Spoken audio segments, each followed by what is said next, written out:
नमस्कार दोस्तों, आप देख रहे हैं सिटी न्यूज़ मुंबई। मीरा भाईंदर शहर के लिए प्रदीप जंगम ये नाम अधिकारी हो चाहे फिर सियासी नेताओं के लिए सरदर्द है। और कुल मिला के जिस तरीके के वो मुद्दे उठाते हैं उनको इसकी काफ़ी तकलीफ होती है। मजबूरन ना चाहते हुए भी उन्हें मजबूरी में ही सही लेकिन कार्रवाई उनके आंदोलन पे करना पड़ती है। उनकी आंदोलन की दखल प्रशासन को लेना ही पड़ती है। और ख़ास बात यह है कि जब जब उनका जन्मदिन आता है तो शहर के हित के कुछ मुद्दे लेकर के वो आंदोलन के लिए बैठ जाते हैं। और ऐसा भी वह समय आया है कि आंदोलन के समय में वो जन्मदिन के दिन पर हड़ताल पे बैठ रहे हैं। आज उनकी एक हड़ताल ख़त्म हुई। आइए जानते हैं किस मुद्दे पर हुई थी उनकी हड़ताल और किस तरीके का उन्होंने अनशन शुरू किया था। सबसे पहले शुक्रगुज़ार हूँ भाईजान आपका। हर साल जन्मदिन रहता है तो एक आंदोलन का एक ज़रिया रहता है कि मीरा भाईंदर में जितने भी इश्यूज़ है वो इश्यूज़ के ऊपर हर कोई अपना जन्मदिन अलग अलग तरीके से मनाता है। लेकिन मेरा ये एक ऐसा मानना है कि जितने भी लोग आते हैं तो उनका कोई ना कोई सहयोग होना चाहिए कि इस मीरा भाईंदर शहर के डेवलपमेंट के लिए। मीरा भाईंदर महानगर पालिका के बहुत सारे इश्यूज़ है, सीवरेज टैक्सेस लगे हुए, एजुकेशन सिस्टम है। आज तक स्कूल में मीरा भाईंदर के जितने भी स्कूल है, मीरा भाईंदर में एक भी स्कूल 10वीं तक नहीं था। पिछले 2 साल के आंदोलन के बाद पूर्व कमिश्नर थे डोले, उन्होंने 10वीं तक 2 क्लास चालू की। हमारी डिमांड तो ऐसी है कि कम से कम जितने 36 के 36 स्कूल है, नया नगर में भी, मिरावड़ में भी उर्दू स्कूल है, वो भी अभी तक 7वीं तक ही है, तो उसको भी कहते हो 10वीं तक करना चाहिए। शहर में एक भी कॉलेज नहीं है। सीनियर जूनियर कॉलेज के लिए हज़ारों रुपए के डोनेशन, 20-20, 40-40 हज़ार रुपये डोनेशन देने पड़ते हैं। और जितने भी कॉलेजेस सब पॉलिटिशियन से रिलेटेड है। तो मेरा इतना ही बोलना है कि रिजर्वेशन प्लॉट है, कम से कम अपने मीरा भाईंदर शहर में 60 ऐसे प्लॉट है जो स्कूल के लिए रिजर्वेशन है, तो वहाँ पे आप कॉलेज डेवलप करें। मेडिकल कॉलेज के लिए आज कम से कम 50-50 लाख रुपये डोनेशन देकर हमको बेंगलोर, पुणे, नासिक यहाँ पे जाना पड़ता है, आउट ऑफ जाना पड़ता है। तो मीरा भाईंदर के स्टूडेंट के लिए जितने भी स्टूडेंट है, मेडिकल इंजीनियरिंग कॉलेज भी आज तिवारी कॉलेज है, 3-5 लाख रुपये डोनेशन लिया जाता है। तो ये सब फिजूल का पैसा है। तो हम लोग यहाँ पे टैक्स भर रहे हैं। आप अगर आपका टैक्स बिल चेक करेंगे तो 2 तरह के एजुकेशन टैक्स लिए जाते हैं। तो उसका मतलब क्या है, जितने भी टैक्सेस लेते हैं एजुकेशन के नाम पे उसका यूटिलाइजेशन होता नहीं है। इसके लिए हम लोग ने यही डिमांड रखा है कि कम से कम आप एजुकेशन के हिसाब से इस शहर में स्कूल बनाएं। सीबीएसई बोर्ड्स के भी अभी एक प्रपोजल डाला हुआ है, वो भी अभी तक मंजूर नहीं हुआ है। लेकिन मीरा भाईंदर शहर में 60-60 करोड़ के रास्ते बरोबर मंजूर हो जाते हैं, लेकिन स्कूल का कोई टेंडर मंजूर नहीं होता है, कोई उनको मिलता नहीं है। तो हम लोग की यही डिमांड है। अभी जो आईएएस ऑफिसर है अभी काटकर साहब बहुत अच्छे हैं। उन्होंने बहुत सारे इश्यूज़ पे कम से कम 2.5 घंटा चर्चा करके जितने भी इश्यूज़ है उसको सॉर्ट आउट करने के लिए टाइम लिमिटेशन बाउंडिंग करके रखा है। जितने भी आला कमान के ऑफिसर्स है उनको भी सख्त हिदायत दी गई है कि ये सब इश्यूज़ ये अकेले के नहीं है, पूरे शहर के।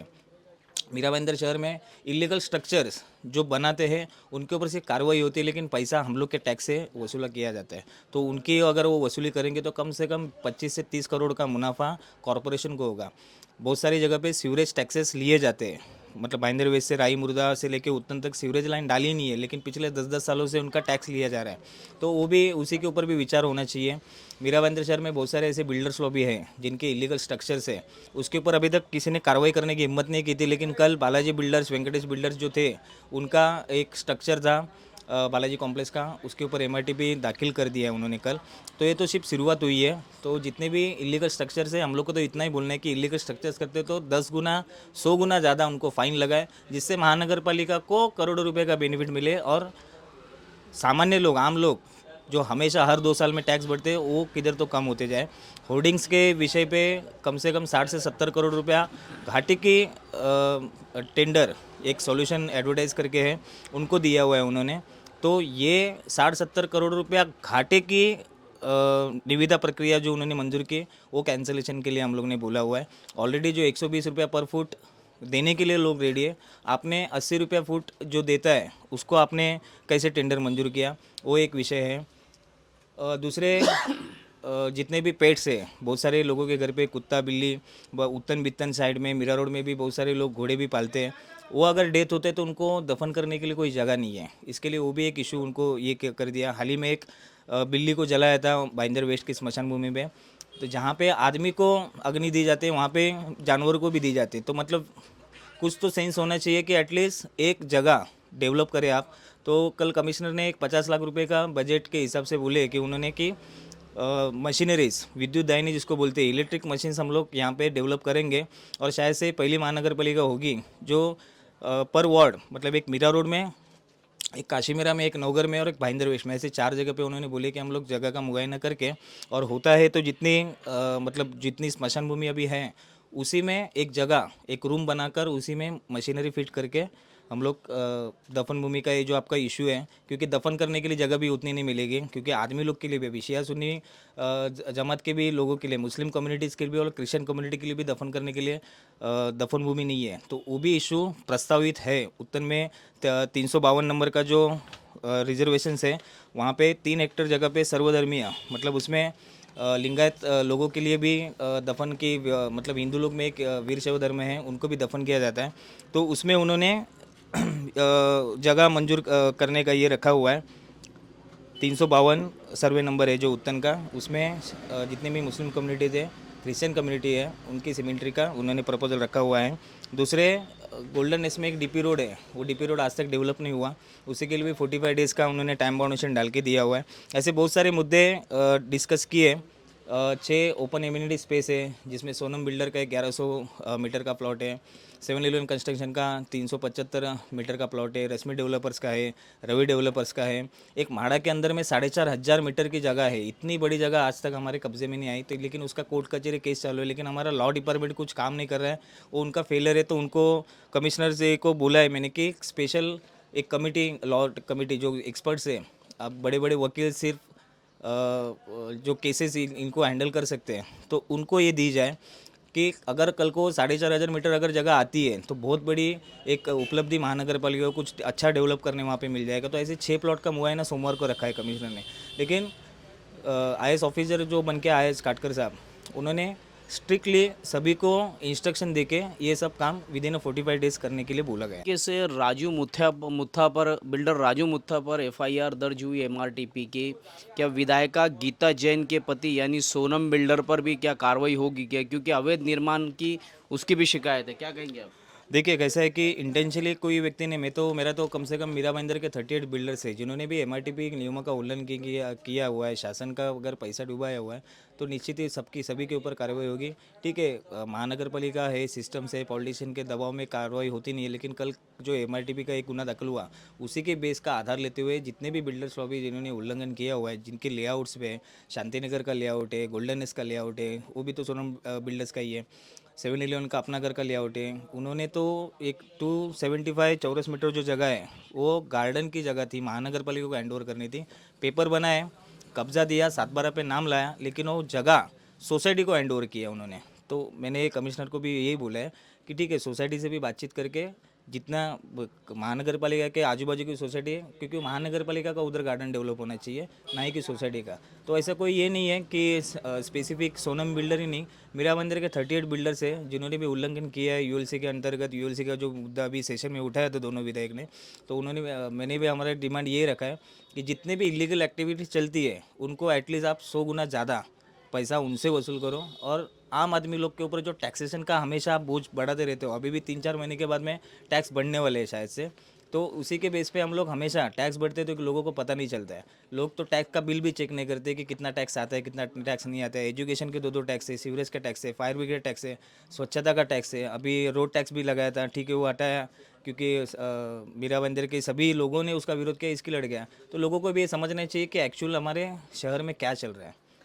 एक मीरा भाईंदर महानगर पालिका अधिकारियों का घोटाला नहीं, जिसे महाघोटाला कहा जा सकता है कि आयुक्त ने, जो पूर्व आयुक्त रह चुके राठौड़, उन्होंने वार्ड ऑफिसर को रिपेयरिंग परमिशन की मंजूरी दी थी, जिसके बाद सबसे ज़्यादा अगर अवैध निर्माण, और फिर चाहे सरकारी प्लॉट हो या निजी प्लॉट हो या फिर रिजर्वेशन प्लॉट हो, उसके ऊपर अवैध निर्माण के ऊपर परमिशन दी गई है रिपेयरिंग की, जिसमें सबसे ज़्यादा भूमिका किसी ने निभाई थी, तो वो पूर्व वार्ड ऑफिसर है सचिन बच्चाओ, जिनकी इंक्वायरी लग चुकी है। और कुल मिला के जिस तरीके से वार्ड ऑफिसरों को दिया गया अधिकार, क्या ये सही है? आयुक्त को नहीं लगता, आयुक्त को अपने पास लिया, पहले जिस तरीके से सार्वजनिक बांधकाम विभाग के पास परमिशन थी देने की, वो सिस्टम वापस आना चाहिए। नहीं, कैसा है मालूम है कि ट्रांसपेरेंसी रहना चाहिए। ठीक है, लोड्स रहते हैं, वार्ड ऑफिसर को दिया अच्छा है, लेकिन क्या होता है कि हमारे वार्ड ऑफिसर सबसे पहले बात तो स्ट्रक्चर को विजिट करते हैं, पेपर दिखाओ बोलते हैं, और पेपर ना दिखाने के बाद तोड़क कार्रवाई करते हैं, और तोड़क कार्रवाई करने के बाद परमिशन देते हैं, वो भी बड़ा पैकेट लेके ये करते हैं। तो हम लोग ने यहाँ पे मेन्शन किए हुआ आहे वॉर्ड तत्कालीन प्रभागाधिकारी 6 सचिन बच्छाव यांचे मौजे चैना येथील तोडलेल्या अनधिकृत 15 शेडला बांधकामाला बेकायदेशीर पद्धतीने दुरुस्ती परवानगी देने, तो जितना भी दुरुस्ती परवानगी दिया है इस मीरा भाईंदर शहर में जितने भी गाले हैं इंडस्ट्रीज़ है उसका सबका ट्रांसपेरेंट ऑडिट हम लोगों ने डिमांड रखा है। और कमिश्नर ने बोला है कि विद इन 45 डेज हम लोग को टाइम दो, क्योंकि इतने बड़े बड़े इश्यूज़ है तो उसके लिए 2-3 दिन में होगा नहीं। और कैसे कि कंट्रोलिंग रहना चाहिए कमिश्नर के। इसके पहले जो कमिश्नर थे उनका कंट्रोलिंग नहीं था वार्ड ऑफिसर पे और कोई भी कर्मचारी पे, लेकिन ये जो अभी नए IAS ऑफिसर आए हुए इनका कंट्रोलिंग पावर अच्छा है। इसी के लिए जितने भी अभी ऑडिट कम से कम मीरा भाईंदर के ठेकेदारों के 150 करोड़ के बिल उन्होंने रोक के रखे हैं। उन्होंने कंप्लीट जहाँ कहाँ से परचेस किया, कहाँ से क्या टैक्स भरा है क्या नहीं, सबके इन्वॉइसेस वगैरह जोड़ के बिल पुटअप करने के लिए बोला है। तो उन्होंने वादा किया है कि मेरे होते हुए तो मैं नहीं कर दूंगा। कि हम लोग जो चाह रहे थे ना कि तुकाराम मुंडे जैसा IAS ऑफिसर है, तो ये तुकाराम मुंडे का प्रतिरूप है संजय काटकर जी। लेकिन आपको नहीं लगता कि 19 तारीख के बाद वो जाएंगे तो वापस नहीं नहीं, आएंगे? कैसे कि अभी वो ड्यू प्रोसेस है उनका गवर्नमेंट का, अभी उनका एक ट्रेनिंग प्रोसेस चालू होने, कुछ उत्तराखंड में जाने वाले थे। लेकिन होप शहर के लोग ऐसे ही एक IAS ऑफिसर की डिमांड रखे, क्योंकि लोग अगर डिमांड करेंगे, क्या है 4-5 लोग अगर डिमांड करते तो उसको शासन नज़रअंदाज कर देता है। लेकिन अगर मीरा भाईंदर के नागरिक अगर 10,000 पब्लिक अगर लेटर्स लिखेंगे CM को, सेंट्रल मिनिस्टर्स को लेटर लिखेंगे, PM को लेटर लिखेंगे, तो हमको एक अच्छा तुकाराम मुंडे जैसे, संजय काटकर जैसे आयुक्त यहाँ पे वापस आएंगे जो मीरा भाईंदर के पब्लिक के लिए काम करेंगे, ना ही कि खुद के लिए। और ये जितने भी ये सब चल रही है अनट्रांसपेरेंसी, वो किधर तो ट्रांसपेरेंट गवर्नमेंट लाने की कोशिश करेंगे। आपको बता दो कि मीरा भाईंदर कॉरपोरेशन एक ऐसी महानगर पालिका भी बनी है जिसका online process all over Maharashtra में नंबर 1 का बना है। जब से काटकर साहब ने हाथ में लिया है, ठीक है डोले साहब भी थे तभी भी एक 25% काम हुआ था, लेकिन जब से इन्होंने चार्ज हाथ में लिया तो 75% काम ज़्यादा और बढ़ा दिया है। और आने वाले 30-45 दिन में और ट्रांसपेरेंसी उसमें आएगी ज़्यादा। तो ये थे प्रदीप जंगम। इनकी जो बात है इसमें काफ़ी मुद्दे शहर के हित के हैं और बहुत महत्वपूर्ण है। अब इस संदर्भ में आयुक्त काटकर कितना कार्रवाई कर पाएंगे ये तो आने वाला वक्त बताएगा, क्योंकि 19 फरवरी से वो यहाँ से जाने वाले ट्रेनिंग के लिए। अब उसके बाद जो नए अधिकारी आते हैं, इन 45 दिन के जो इनको वादा किया गया है उसके ऊपर क्या वाकई में कार्रवाई हो सकती है क्या, ये तो आने वाला वक्त ही बताएगा। इसी तरह खबरों के लिए मेरे यानी शकील शेख, एकता पोद्दार के साथ बने रहे, देखते रहे सिटी न्यूज़ मुंबई।